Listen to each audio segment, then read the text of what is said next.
Kalau video ini lalu di FFP Puan, pasti ada sebabnya. Hari Ahad lepas, 14 bulan 6 2026, saya bersama TKL Siblings berkumpul beramai-ramai di Menara Public Hall Jalan Tun Razak. Untuk apa? Untuk meraihkan kejayaan siblings. Ini adalah budaya di TKL Empire.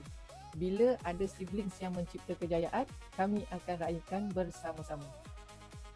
Sebab mentor kami Bonda Malia Ramli selalu berpesan, lihat kejayaan orang lain untuk cipta kejayaan sendiri.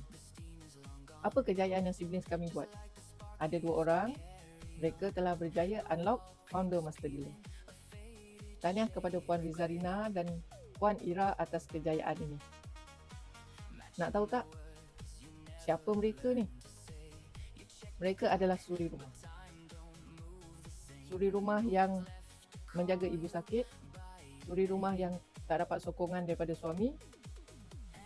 Along the way pasti ada cabaran, pasti ada dugaan, pasti ada pahit, pasti ada manis. Tetapi mereka ingat pesan bonda, jangan berhenti. Kejayaan itu cuma persoalan masa. Jadi mereka melangkah dan akhirnya berjaya. Sebab tu saya kata tadi, video ni bukan saja-saja lalu di FYP Puan. Mungkin Puan adalah suri rumah. Dah tiba masanya untuk Puan percaya pada diri sendiri dan bermula.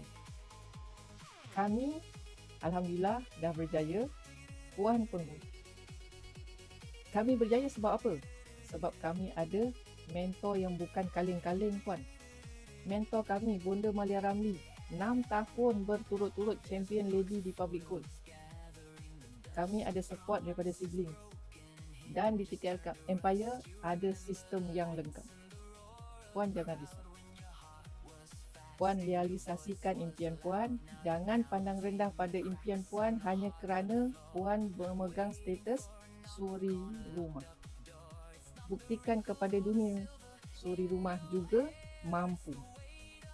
Puan isi borang sign up, saya akan bimbing Puan. Kita berassociate sesama siblings dalam TKL Empire dan mendapat sentuhan bimbingan dari mentor Bonda Malia Ramli.